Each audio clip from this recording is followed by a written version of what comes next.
بسم الله الرحمن الرحيم إن الحمد لله نحمده ونستعينه ونستغفره ونعوذ بالله من شرور أنفسنا ومن سيئات أعمالنا من يهده الله فلا مضل له ومن يضلله فلا هادي له وأشهد أن لا إله إلا الله وأشهد أن محمدا عبده ورسوله يا أيها الذين آمنوا اتقوا الله حق تقاته ولا تموتن إلا وأنتم مسلمون يا أيها الناس اتقوا ربكم الذي خلقكم من نفس واحدة وخلق منها زوجها وبث منهما رجالا كثيرا ونساء واتقوا الله الذي تساءلون به والأرحام إن الله كان عليكم رقيبا يا أيها الذين آمنوا اتقوا الله وقولوا قولا سديدا يصلح لكم أعمالكم ويغفر لكم ذنوبكم ومن يطع الله ورسوله فقد فاز فوزا عظيما أما بعد فإن خير الحديث كتاب الله وخير الهدي هدي محمد صلى الله عليه وسلم وشر الأمور محدثاتها وكل محدثة بدعة وكل بدعة ضلالة وكل ضلالة في النار فاعوذ بالله من الشيطان الرجيم بسم الله الرحمن الرحيم يا أيها الذين آمنوا اتقوا الله وكونوا مع الصادقين. محترم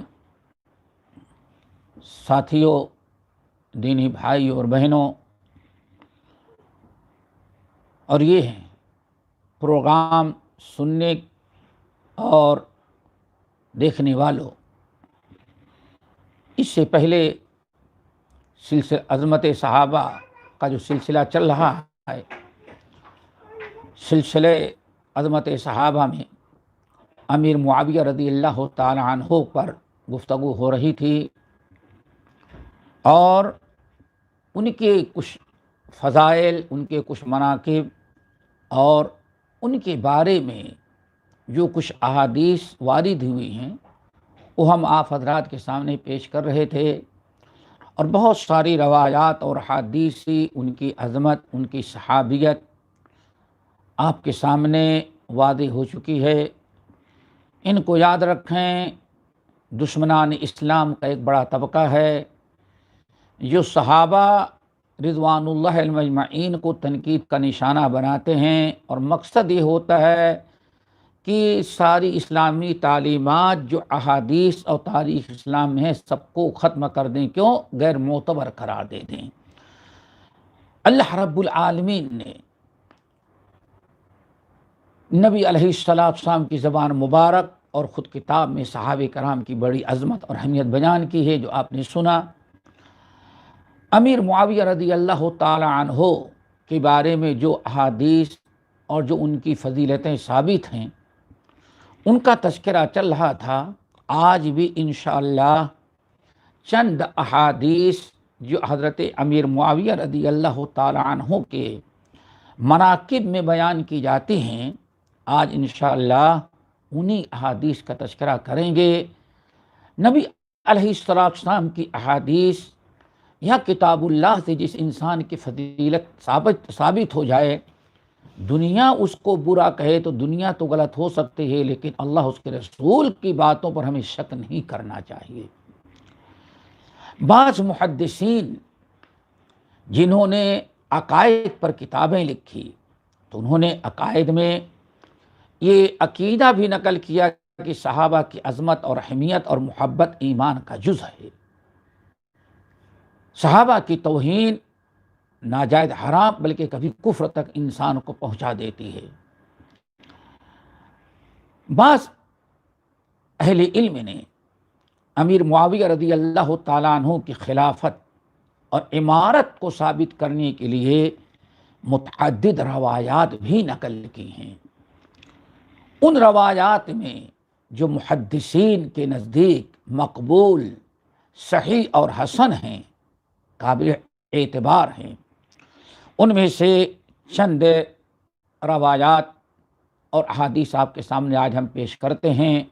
اللہ تعالی ہم سب کو حق قبول کرنے اور حق پر عمل کرنے والا بنائے، اور صحابہ کرام کی محبت سے اللہ تعالی ہمارے دلوں کو بھر دے، اور صحابہ کرام رضوان اللہ علیہم اجمعین کی عزت اور ناموس کی حفاظت کرنے والا بنائے، اور جو لوگ ان پر تنقید کرتے ہیں ان کی تردید کرنے کی توفیق اللہ ہم کو اور آپ کو دے۔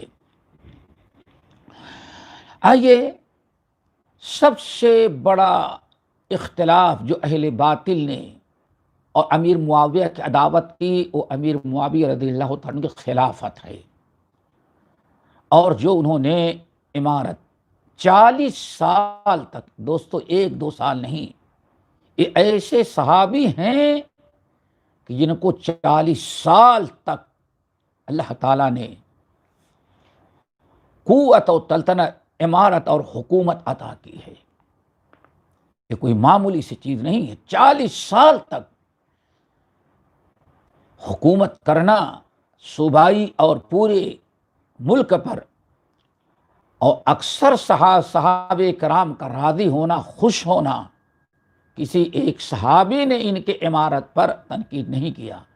جس دن سے ان کی اور حضرت حسن رضی اللہ تعالیٰ عنہ کی مصالحت ہوئی، اس وقت جتنے صحابہ کرام اور تابعین تھے سوائے روافضہ اور خوارج کے، نہایت گندے عقیدے، کفریہ شرکی عقیدہ رکھنے والے، جن کو بعض اہل علم نے اسلام سے بھی خارج قرار دیا ہے، وہی اعتراض کرتے رہے، ورنہ سارے صحابہ اور تابعین نے اتفاق کے ساتھ امیر معاویہ رضی اللہ تعالی عنہ کو امیر المومنین قرار دیا، اور آج تک امیر المومنین ان کو لکھا جاتا ہے، اور سب لوگوں نے ان کی خلافت کو قبول کر لیا۔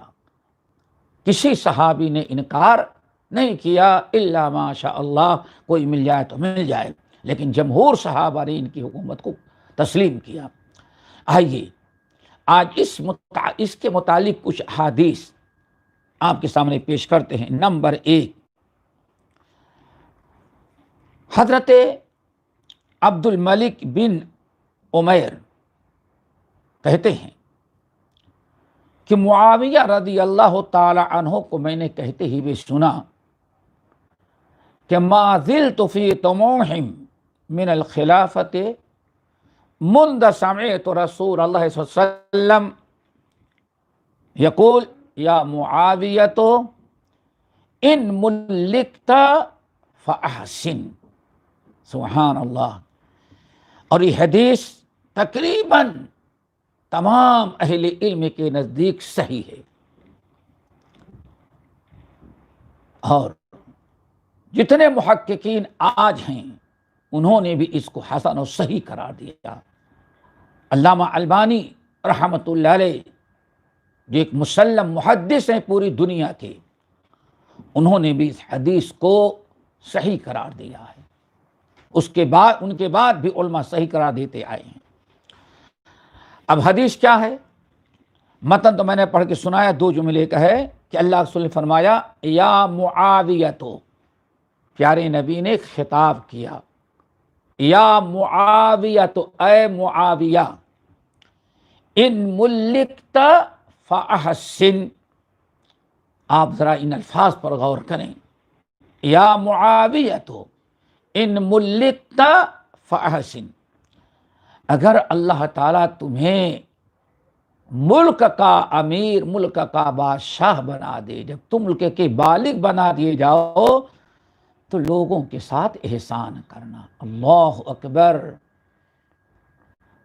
نبی علیہ الصلوۃ والسلام نے نہیں کہا کہ تمہیں جب لوگ اپنا امیر، اپنا حاکم، اپنا گورنر اور اپنا خلیفہ مقرر کریں گے تو غلط ہو گئے، نہیں کہا، بلکہ اللہ کے رسول نے اشارہ کیا، پیشین گوئی کی، اے معاویہ ان ملکت، جب تمہیں مالک بنا دیا جائے، جب تمہیں بادشاہ، امیر، خلیفہ، امیر بنا دیا جائے اور حکومت کی باغ ڈور تمہارے ہاتھ میں دے دی جائے، اس کا مطلب اللہ رسول پیشین گوئی کرتے معاویہ ہوشیار ہو جاؤ، تم کو یہ چیز ملنے والی ہے۔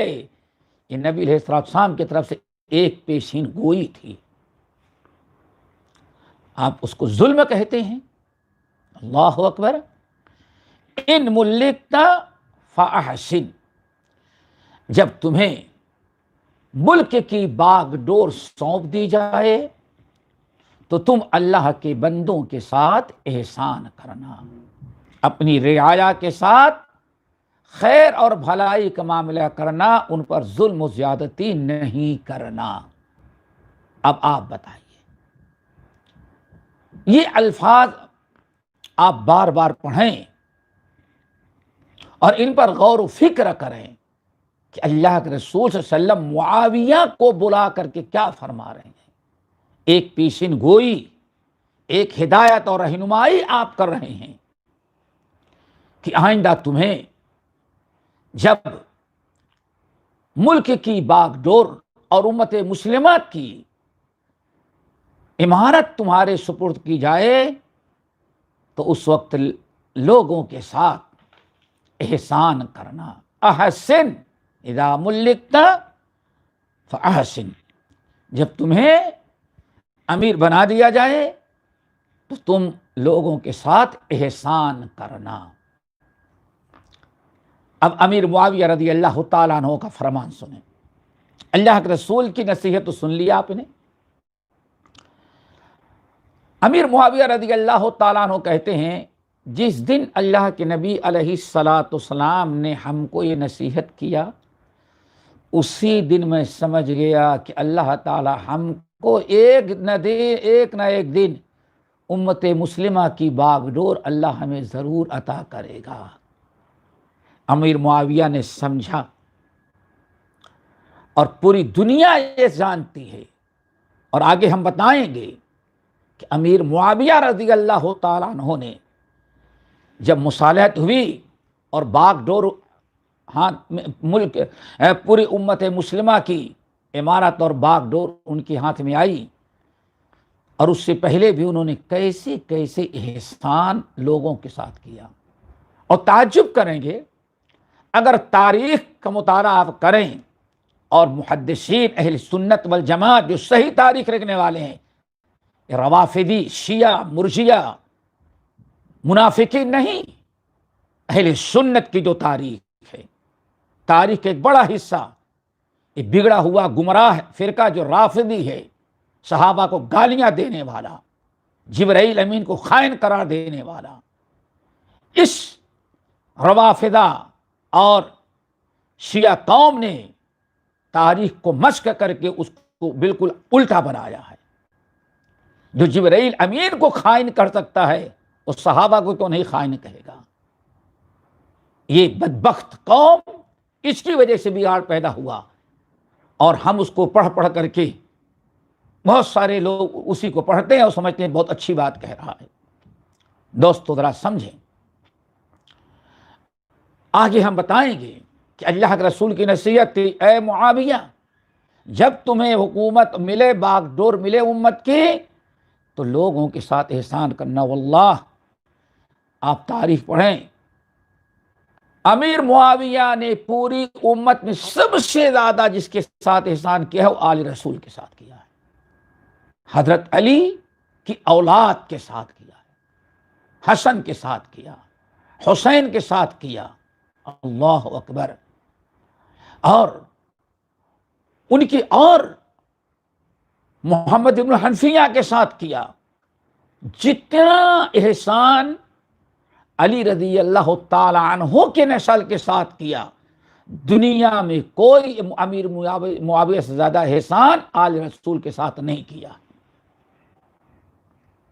آئیے ایک حدیث سن لیا آپ نے، یہ حدیث بسند صحیح منقول ہے۔ ایک حدیث اور بھی اس سلسلے کی آپ کے سامنے ہم رکھتے ہیں، وہ بھی حضرت صبیح روایت کرتے ہیں کہ امیر معاویہ رضی اللہ تعالیٰ عنہ کہتے ہیں، قلت اوضع رسول اللہ صلی اللہ علیہ وسلم، میں نبی علیہ السلام کو وضو کرا رہا تھا۔ سبحان اللہ، نبی کی خدمت، نبی کو وضو کی ضرورت ہے۔ نبی کہتے ہیں معاویہ ذرا پانی لے کر کے آؤ۔ اللہ رسول کہ ایسے چہیتے صحابی، آپ کا سالہ، آپ کا منشی، آپ کا کاتب، اس کو اس طرح سے بے عزت کیا جائے، اس کے خلاف پروپگنڈا کیا جائے اور اس کو منافق کہا جائے، ظالم و فاسق و فاجر کہا جائے، یہ تو وہی ہے کہ جس کے دل میں نفاق ہوگا وہی امیر معاویہ کے بارے میں اسے گفتگو کرے گا۔ یہ نہیں سوچتا کہ ہم کس کے خادم کی ہم شکایت کر رہے ہیں۔ امیر معاویہ کہتے ہیں کنت اوضع رسول اللہ صلی اللہ علیہ وسلم ذات یوم، ایک دن نبی علیہ السلام کو وضو کی ضرورت تھی، ہم سے پانی منگایا، میں پانی لے کر کے آیا۔ کنت افرغ علیہ من اناء، جب آپ وضو کرنے کے لیے بیٹھے تو لوٹے برتن کو لے کر کے ہم آپ کے ہاتھوں پر دست مبارک کو پانی اڈیل رہے تھے، میں اڈیلتا، آپ پانی لے کر کے وضو کرتے۔ اللہ اکبر، کہتے ہیں اس طرح سے وضو کر رہا تھا۔ فنظر الی نظرۃ شدیدۃ، آ گئی وہی آپ کے پاس۔ سوچو امیر معاویہ کا مقام، فنظر الی نظرۃ شدیدۃ، شاید آپ پر وہی نازل ہوئی ہوگی۔ امیر معاویہ کہتے ہیں اللہ رسول نے بڑے غور سے ہم کو دیکھنا شروع کیا۔ اللہ اکبر، نارمل انداز سے نہیں دیکھ رہے تھے، اور اتنی گہری نگاہ اور اتنی کڑک نگاہ سے، اتنے توجہ کے ساتھ اللہ کے نبی علیہ السلام نے کبھی ہم کو نہیں دیکھا تھا۔ اس قدر کہتے ہیں نبی علیہ السلام نے ایسی نگاہ سے دیکھا کہ ففزعت، میں کانپ گیا کہ ہائے اللہ کے رسول کو کیا ہو گیا ابھی، اتنے اچھے انداز سے وہ تو اچانک آپ کی نگاہ بدل گئی، چہرے کی رنگت۔ اللہ اکبر، فسقط الاناء من یدی، وضو کا برتن میرے ہاتھوں سے گر گیا۔ آپ وضو کر رہے تھے، میں وضو کرا رہا تھا جس برتن سے، برتن گر گیا۔ اللہ کے رسول نے فرمایا یا معاویہ، یا معاویہ، اے معاویہ، ان الیت شیئا من امر امتی، پھر آپ نے فرمایا اے معاویہ، اگر تم کو میری امت کا ذمہ دار ٹھہرا دیا جائے، ان الیت شیئا، اگر تم کچھ دن کے لیے یا کچھ حصے کے لیے، کچھ علاقے کے لیے، کچھ زمانے کے لیے میری امت کی باغ ڈور تمہارے ہاتھ میں آ جائے۔ دیکھا اللہ کا رسول، اس کا مطلب ابھی ابھی آپ کو خبر ملی، ابھی ابھی خبر ملی نبی علیہ السلام کو، اور کیسے ملی ہوگی؟ وہی نازل ہوئی ہوگی، اللہ نے آپ کو بتایا ہوگا کہ ایسے ایسے ہونے والا ہے۔ اسی لیے نبی علیہ السلام کے چہرے کی رنگت، امت کا فتنہ، امت کا فساد، اور جن حالات میں، جو حالات امیر معاویہ کے زمانے سے کچھ پہلے ہوئے، یہ ساری چیزیں بڑی عجیب و غریب نہیں ہوگی، غالباً یہی ساری چیزیں اللہ نے آپ کو دکھایا۔ آپ نے فرمایا جب الیتا، دیکھیں یہاں مجہول کا صیغہ، یعنی تم نہیں بنو گے، تم کو بنایا جائے گا۔ جب تمہیں میری امت کا ذمہ دار ٹھہرا دیا جائے، ولایت تم کو مل جائے، خلافت، امارت تمہارے ہاتھ میں آ جائے، تو معاویہ کو 3 نصیحتیں اللہ کے رسول نے کی۔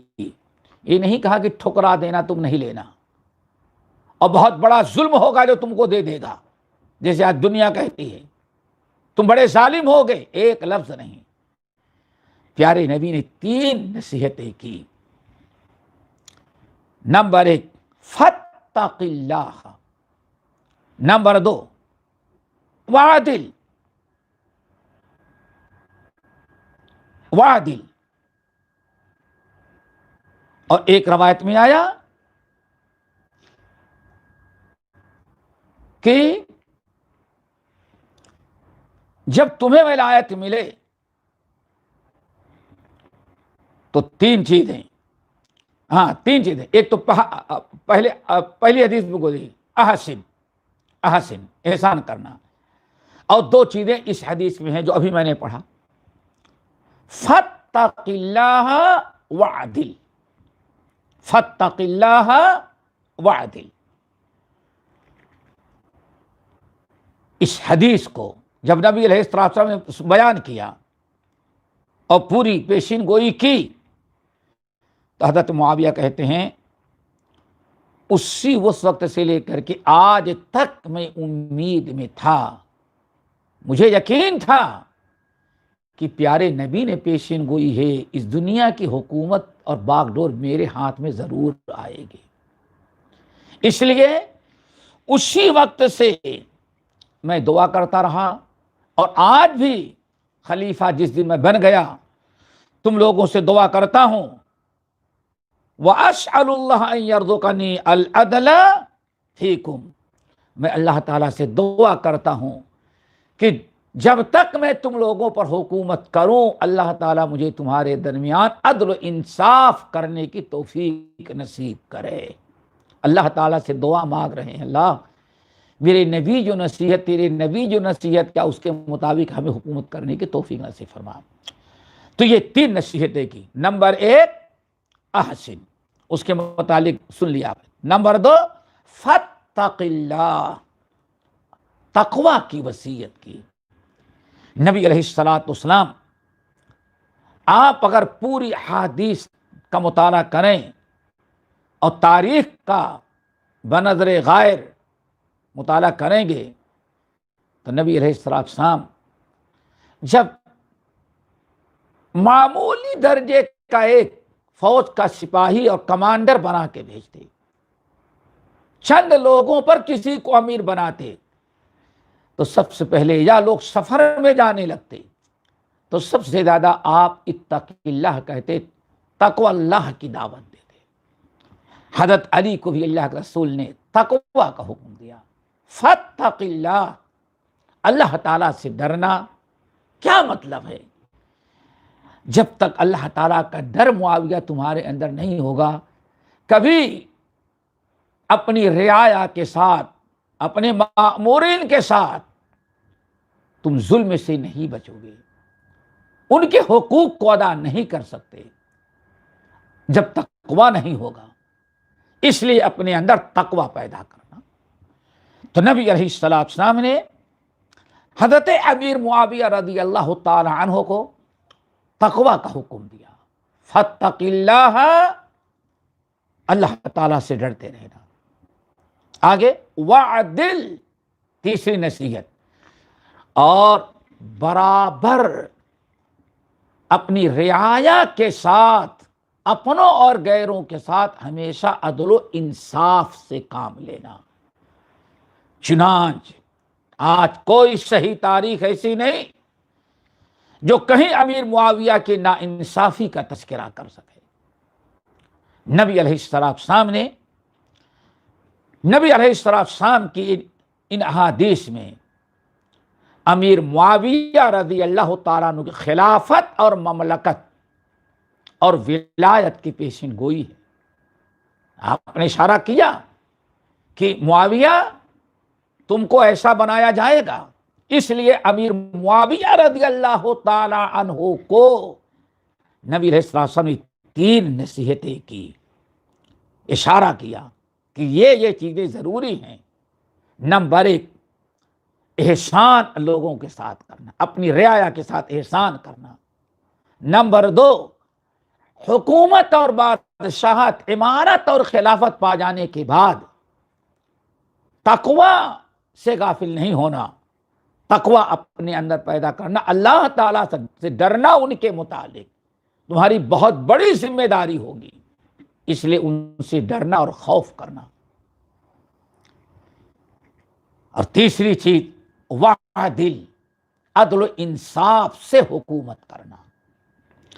امیر معاویہ اسی لیے جس دن امارت اور ولایت ان کے ہاتھ میں آئی تو سب لوگوں سے یہی کہتے رہے کہ دعا کرو کہ اللہ تعالی ہمیں تمہارے اوپر امیر اور حاکم بنایا ہوا ہے، اللہ تعالی ہمیں تمہارے ساتھ زندگی گزارنے، تم پر حکومت اور ولایت کرنے میں اللہ تعالی ہمیں عدل و انصاف کرنے کی توفیق نصیب فرمائے۔ یہ حدیث، اس کے علاوہ اور ایک حدیث جس کو بہت سارے محدثین نے نقل کیا، یہ بھی سلسلۃ الاحادیث الصحیحہ کی حدیث، اللہ اکبر، بسند صحیح موجود ہے۔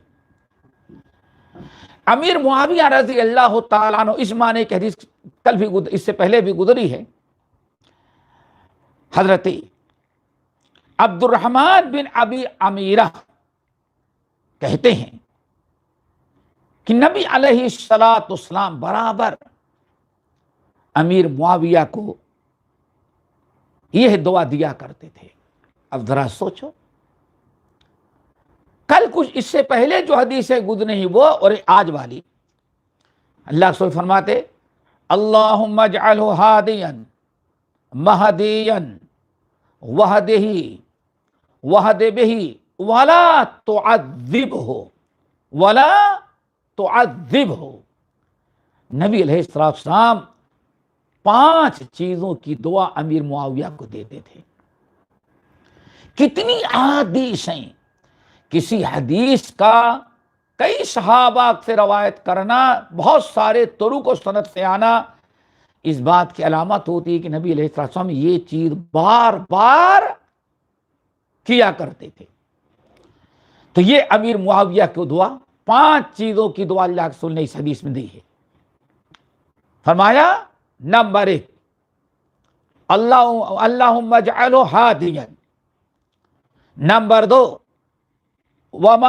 مہدیا، نمبر 3 وہدہ، نمبر 4 وہد بہ، نمبر 5 ولا تعذبہ۔ 5 چیزیں۔ نمبر 1، اے اللہ معاویہ کو ہادی بنانا، لوگوں کے لیے ان کو رہنما بنانا۔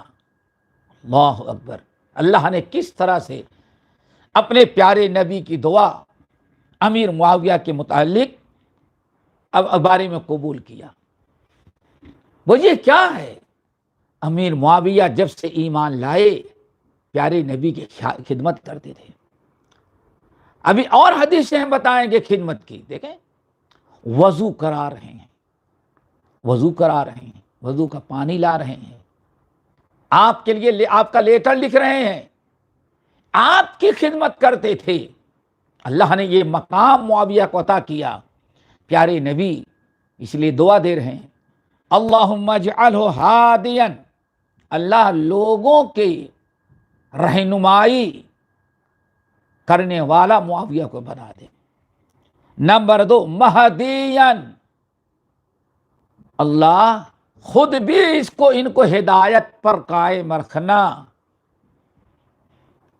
مہدی بنا دے، خود بھی ہدایت پر ہیں مرتے دم تک، اور اللہ دوسروں کے لیے بھی ان کو رہنما بنا، دوسروں کی رہنمائی کریں۔ نمبر 3 وہدہ ہو، اللہ ان کو جیسے آج آپ نے ہدایت دی ہے، ایسے مرتے دم تک اللہ ان کو ہدایت پر قائم رکھنا۔ کیا چاہتے ہو دوستو؟ معاویہ پر تنقید کرنے والوں کو ذرا سوچنا چاہیے پیارے نبی کی اس دعا پر۔ ہم روافضہ صحابہ کو گالی دینے والوں سے متاثر ہو کر کے ان کی حمایت کریں اور معاویہ کو تنقید کریں، شانہ بنائیں اور اعاذ باللہ ان کو فاسق، ظالم، فاجر قرار دیں اور منافق تک کہہ ڈالیں؟ ہم کچھ تو حیا اور شرم ہونی چاہیے، غیرت ہونی چاہیے۔ نبی کی ان دعاؤں کو کچھ خیال ہی نہیں۔ بہت کم لوگ ہیں بہت کم لوگ ہیں جن کو یہ خوش نصیبی ملی ہے۔ پیارے نبی اتنی دعائیں دیں، اللہم اجعلہ ہادیا مہدیا وہد بہ وہدہ، اللہ مرتے دم تک اس کو ہدایت ہی پر باقی رکھنا، وہد بہ، اللہ اس کو لوگوں کی ہدایت کا ذریعہ بنا دے۔ ومن احسن قولا ممن دعا، اتنا بڑا خوش نصیب انسان اللہ فرماتے کون ہو سکتا ہے جو خود بھی ہدایت پر ہو، لوگوں کو ہدایت کی دعوت دیتا ہو۔ ومن احسن قولا ممن دعا الی اللہ وعمل صالحا وقال اننی من المسلمین۔ یہ آیت 100% نبی کی اس دعا اور امیر معاویہ کے کردار اور ان کی ساری زندگی جو دین کی خدمت میں گزری اور لوگوں کی رہنمائی کا ذریعہ بنے، یہ 100% آیت ان کے اوپر فٹ آتی ہے۔ اللہ فرماتے ہیں وَمَنْ أَحْسَنُ قَوْلًا مِّمَّنْ دَعَا، اس شخص سے اچھا انسان کون ہو سکتا ہے جو خود اسلام پر ہو اور لوگوں کو ہدایت اسلام کی طرف بلاتا ہو۔ پیارے نبی نے دعا دی اور اللہ کے رسول نے دعا دی، اس کا قبول اللہ تعالیٰ اس کو ضرور قبول کرتے ہیں۔ معاویہ کی خوشنویسی بھی ذرا دیکھو، کتنی پیاری چیز کی دعا اللہ رسول امیر معاویہ کو دے رہے ہیں۔ اللہم اجعلہ ہادیا، اللہ اس کو لوگوں کے لیے دنیا کے لوگوں کے لیے رہنما بنا دینا، راہ دکھانے والا بن جائے، ہدایت کی راہ دکھانے والا بن جائے۔ نمبر 2 مہدیا، اللہ خود ان کو بھی ہدایت پر رکھنا۔ بہت سارے لوگ دین کا کام کرتے لیکن خود عمل نہیں کرتے۔ دونوں چیزیں امیر معاویہ کو اللہ کے رسول نے دعا کی۔ نمبر 3 وہدہ ہو، اللہ صرف آج نہیں آئندہ بھی مرتے دم تک معاویہ کو ہدایت پر ہی قائم رکھنا، یہ استقامت کی، خاتمہ بالخیر کی اور ان کے اچھے ہونے کے لیے دعا ہے۔ وحدہ ہی، اللہ مرتے دم تک زندگی بھر معاویہ کو ہدایت پر قائم رکھنا اور ہدایت کے وحدہ بھی۔ اور نمبر 4 اور زندگی بھر جب تک زندہ رہیں ان لوگوں کے لیے رہنمائی کی توفیق اللہ ان کو دیتے رہنا۔ 4 ہو گئی۔ نمبر 5 پیارے نبی نے 5ویں چیز جس کی دعا کی امیر معاویہ کے لیے، وَلَا تُعَذِّبْهُمْ وَلَا تُعَذِّبْهُ، اللہ معاویہ کو عذاب نہیں دینا۔ کیا خیال ہے آپ لوگوں کا؟ کیا نبی ایسے ہی دعا کریں گے منافق کے لیے؟ وَلَا تُعَذِّبْهُ، اللہ معاویہ کو عذاب نہیں دینا، جس کے لیے اللہ کے رسول دعا کر دیں۔ صحابہ کرام جس کو اللہ کے رسول نے مغفرت کی دعا جس کے حق میں وہ بڑا فخر کرتا تھا زندگی بھر کہ اللہ کے رسول میرے لیے دعائے مغفرت، کیوں؟ اسے یقین تھا کہ اللہ کے رسول نے دعا کر دیا، اللہ ہماری مغفرت کر دیا، سمجھو۔ وَلَا تُعَذِّبْهُ، اللہ معاویہ کو عذاب نہیں دینا۔ پیارے نبی تو دعا کر کے نجات دلا دیں معاویہ کو، اور جب نبی دعا کر رہے ہیں اللہ نے وہی نازل ہے کہ نہیں معاویہ بدماش ہوگا اسی لیے ہم آپ کی دعا نہیں قبول کریں گے۔ زندگی میں ایک مرتبہ ایک منافق کی مغفرت کی دعا کر رہے تھے، اللہ تعالیٰ نے فوراً وہی نازل کر دی اے نبی آئندہ ایسے لوگوں کی مغفرت نہ کریں. آپ 70 مرتبہ اس کی مغفرت کی دعائیں کریں لیکن اللہ اس کمبخت کو نہیں چھوڑے گا. اگر نبی کی دعا حقیقت کے مطابق نہ ہوتی اور معاویہ حقیقی مومن نہ ہوتے تو اللہ فوراً وہی نازل کر کے منع کر دیتا، لیکن نہیں. پیارے نبی کہتے ہیں وَلَا تُعَذِّبْهُ، اللہ معاویہ کو عذاب نہیں دینا. اس کے بعد نبی ایک عرصے تک زندہ رہے لیکن آپ پر وہی نازل ہو کر کے آپ کی اس دعا کا انکار اور رد نہیں کیا گیا. یہ بہت ہی بڑی دلیل ہے کہ امیر معاویہ کا بڑا اونچا مقام و مرتبہ تھا. معاویہ کے حق میں ایسی سی دعائیں ہیں، اور معاویہ رضی اللہ تعالیٰ عنہ کے بارے میں یہ نبی علیہ السلام کی پیشین گوئیاں ہیں. آئیں ایک تیسری حدیث اور آپ کے سامنے پیش کرتے ہیں. اس حدیث کے راوی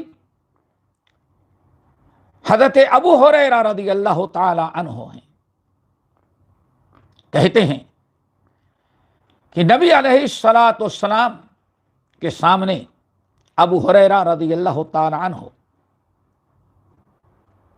ایک پانی کا برتن لے کر کے آئے، وضو کرانے کے لیے پانی لے کر کے آئے. حضرت ابو ہریرہ کو کچھ تکلیف ہوئی،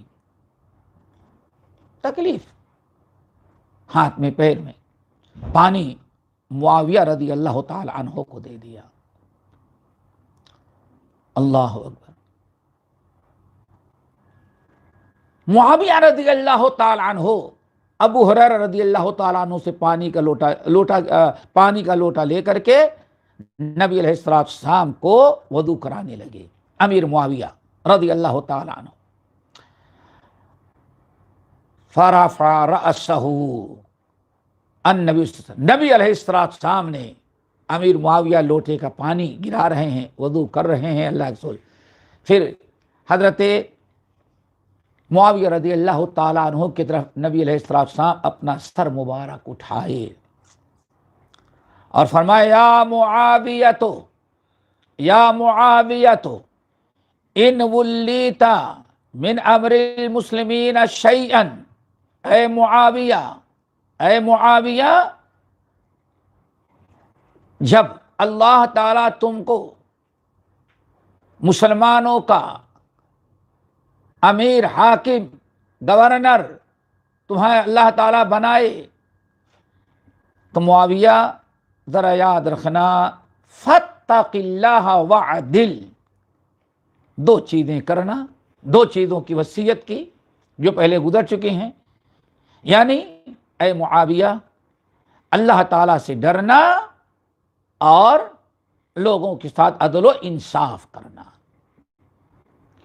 اس حدیث کو روایت کرنے کے بعد امیر معاویہ رضی اللہ تعالیٰ عنہ کہتے ہیں برابر میں اس بات کو سوچتا تھا کہ وہ وقت کب آئے گا کہ نبی کی پیشین گوئی مکمل ہو اور ہمیں حکومت دی جائے. امیر معاویہ رضی اللہ تعالیٰ عنہ کہتے ہیں میں انتظار کرتا رہا یہاں تک کہ اللہ تعالیٰ نے ہمیں حکومت اور خلافت اور ولایت عطا کر دیا. اس حدیث کو امام احمد بن حنبل رحمۃ اللہ علیہ نے اپنی مسند میں بسند حسن نقل کیا ہے. امام احمد نے جو اتنے بڑے امام ہیں اس حدیث کو اپنے مسند میں نقل کیا. اگر امیر معاویہ جیسے آج پروگنڈا کیا جا رہا ہے، کچھ ضمیر فروشوں نے کرنا شروع کیا ہے، اور وہ بھی روافضہ کے عقائد سے متاثر ہو کر کے یا دنیا کی لالچ اور اپنے مفاد کے لیے، جیسے یہ کہنے معاویہ اگر ایسے تھے تو امام احمد بن حنبل نے ایسی حدیث کیوں نقل کیا؟ ابو ہریرہ نے کیوں ایسی حدیث روایت کی؟ یہ سوچنے کی چیز ہے دوستو. ابو ہریرہ موجود ہیں. اس کا مطلب یہ کہ نبی علیہ السلام کے متعلق اتنی جو روایات آئی ہوئی ہیں کہ ہم نے 3-4 روایتیں پیش کی اور تقریباً سب کو صحیح اور حسن محدثین نے قرار دیا ہے، قابل قبول اور معتبر قرار دیا ہے۔ ان تمام روایتوں سے میں نبی علیہ السلام نے امیر معاویہ کے امیر بننے، خلیفہ بننے، حاکم اور گورنر بننے کی سب میں پیشین گوئی کی گئی ہے۔ اور پھر نبی علیہ السلام نے امیر معاویہ کو خلافت اور امارت، حکومت اور گورنری کرنے میں رعایا کے ساتھ کن چیزوں کی ضرورت ہوتی ہے، 3 اہم چیزیں جو تھیں اللہ کی سنی، وہ بھی امیر معاویہ کو نصیحت کی۔ نمبر 1، احسن، امیر معاویہ یہ ساری چیزیں تمہیں ملیں گی، تم گورنر بنو گے، تم حاکم بنو گے، تم امیر بنو گے، لیکن رعایا کے ساتھ رہنے کے لیے یہ 3 باتوں کی میں نصیحت کرتا ہوں۔ نمبر 1، احسن، رعایا کے ساتھ ہمیشہ احسان کرنا۔ نمبر 2، واتق اللہ، ہمیشہ اپنی رعایا کے بارے میں اللہ تعالیٰ سے ڈرتے رہنا، خوف کرنا۔ اللہ رب العالمین نے یہ جو امانت دی ہے، امانت داری سے امانت استعمال کرنا۔ نمبر 3، وعدل، ہمیشہ عدل و انصاف سے کام لینا۔ یہ تو آپ نے سن لیا نبی علیہ السلام کی پیشین گوئی۔ آج کہا جاتا ہے کہ ناجائز حکومت سلب کیا، ناجائز چھینا، ایک غصب کیا۔ صحابہ کرام نے کبھی یہ بات نہیں کہی جو آج کے ظالم لوگ کہتے ہیں۔ کیوں؟ یہ عقیدہ روافضہ اور شیعہ کا ہے۔ روافضہ نے، شیعوں نے یہ عقیدہ، یہ بات گڑھی اور گڑھ کے اتنا عام کیا کہ نادان سنی بھی یا خود غرض سنی ضمیر فروش ایسے لوگ پیدا ہو گئے، وہ شیعہ عقیدے کو مسلمانوں میں عام کرنا چاہتے ہیں۔ کسی ایک صحابی کے بارے میں بتاؤ کہ صحابی نے کبھی اعتراض کیا؟ کسی نے کچھ کہا نہیں، سب کے سب اسلام سے۔ آئیے ابھی ایک حدیث اور بڑی اہم آپ کو سناتے ہیں، ایک حدیث بڑی اہم سناتے ہیں، امیر معاویہ کے فضائل میں جو لوگوں نے نقل کیا ہے۔ اور اس حدیث کو امام ذہبی رحمۃ اللہ علیہ نے ابن عساکر وغیرہ کے حوالے سے نقل کیا ہے۔ حضرت جبیر بن نفیر، لیکن یہ حدیث مرسل ہے۔ مرسل کا مطلب کہ جبیر بن نفیر یہ مخضرم ہیں، یمن کے رہنے والے تھے، نبی علیہ السلام کے زمانے میں پیدا تھے، مسلمان ہو بھی گئے تھے، لیکن ان کے والد تو نبی علیہ السلام کے پاس آ کر کے ملاقات کیے، صحابی تھے، اور یہ نبی علیہ السلام کی ملاقات کے لیے نہیں پہنچ سکے تھے۔ اسی لیے اللہ کے رسول کا زمانہ تو پایا اور اسلام بھی لائے، لیکن ملاقات نہ ہو سکی۔ ثقات تابعین میں سے ہیں، بڑے اونچے پائے کے امام ہیں، انہوں نے روایت کیا، اسی لیے کہا جاتا ہے مرسل حدیث ہے۔ لیکن امام ذہبی کہتے ہیں مرسل قوی، بڑی قوی سند کی مرسل ہے، اور پھر کہتے ہیں دوسری روایتوں سے اس کی تائید بھی ہوتی ہے۔ حضرت جبیر بن نفیر کہتے ہیں کہ نبی علیہ السلام، یعنی انہوں نے اپنے اساتذہ سے سنا ہوگا، یہی کیا کہ انہوں نے یہ کن لوگوں سے سنا، جبیر بن نفیر نے نہیں بتایا، لیکن بذات خود جبیر بن نفیر اس بات پر سب کا اتفاق ہے، جھوٹے انسان نہیں، بڑے ثقہ اور معتبر تابعی ہیں، مخضرم ہیں۔ کہتے ہیں نبی علیہ السلام ایک مرتبہ چل رہے تھے اور لوگوں کی ایک بڑی جماعت تھی، واللہ اس حدیث کو ذرا سنیں اور فیصلہ آپ کے ہاتھ میں ہوگا۔ امیر معاویہ کا مقام و مرتبہ کیا ہے اور انہوں نے کتنے بڑے بڑے کارنامے انجام دیے، اس کی ایک الگ مجلس ہم کریں گے انشاءاللہ۔ حضرت جبیر بن نفیر کہتے ہیں نبی علیہ السلام راستہ چل رہے تھے، لوگ آپ کے ساتھ ہیں، بڑی جماعت ہے آپ کے ساتھ۔ فذکروا الشام، نبی علیہ السلام نے شام کا تذکرہ کیا، یعنی آپ نے اشارہ کیا کہ یہ ملک شام آج جو عیسائیوں کے قبضے میں ہے، روم نے جس کو اپنے ملک کا ایک صوبہ بنا رکھا ہے، یہ انشاءاللہ یہ مسلمانوں تمہیں فتح ہوگی، تمہیں فتح ہوگا، اور یہ ملک اسلامی ملک ہوگا، یہ عرب ملک ہے، اس پر مسلمانوں کو غلبہ حاصل ہوگا۔ یہ اس طرح سے برابر نبی علیہ السلام تذکرہ کر رہے تھے۔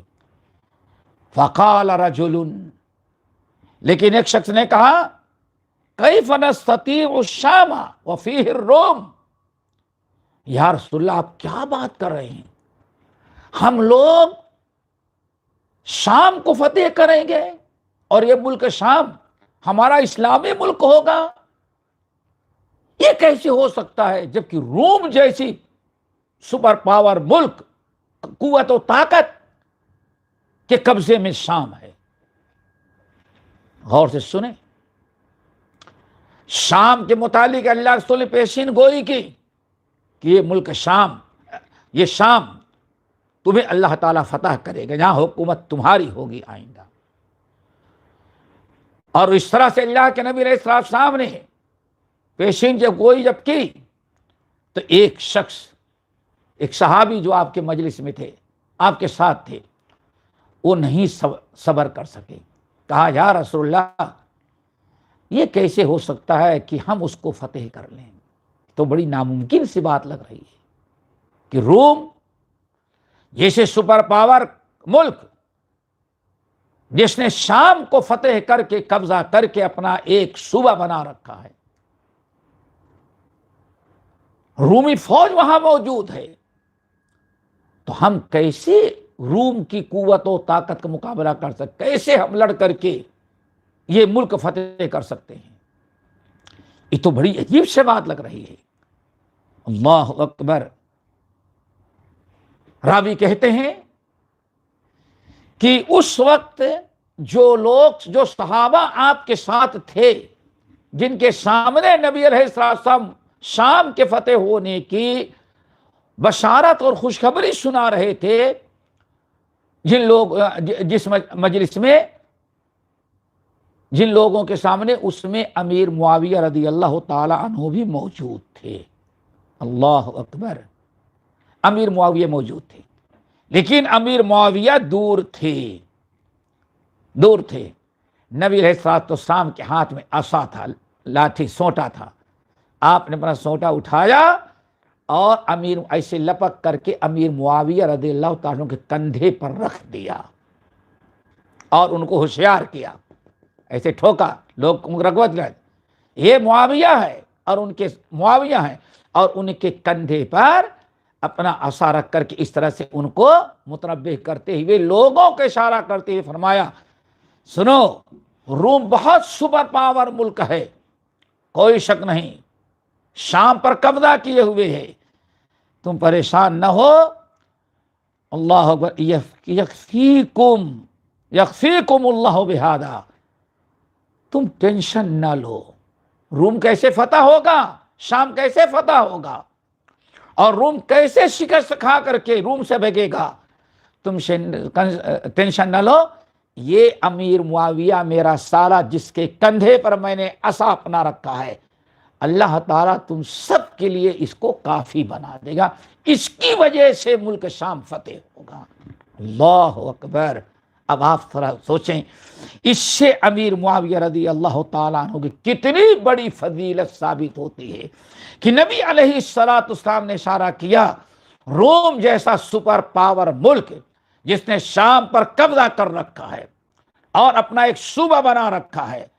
تم لوگ فوج سے ڈر رہے ہو، اس کی قوتوں کا طاقت سے نہیں.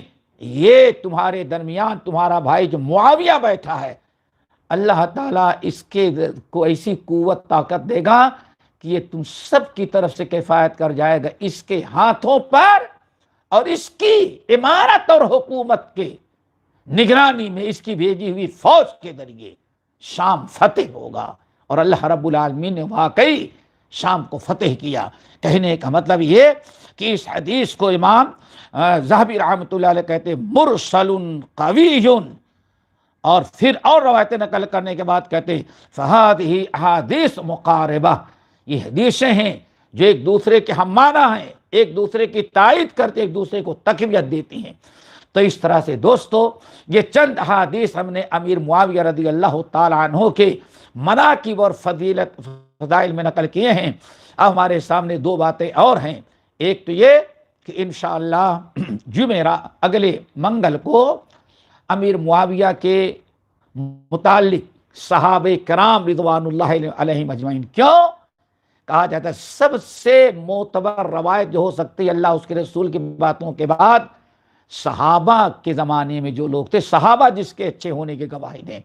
تو انشاءاللہ ہم کوشش کریں گے ایسے اقوال اور ایسے صحابہ کے اقوال اور ان کے افکار اور نظریات جمع کریں گے اور ثابت کرنے کی کوشش کریں گے آخر اجل صحابہ جو تھے ان کی نگاہوں میں امیر معاویہ کا کیا مقام، کیا مرتبہ تھا.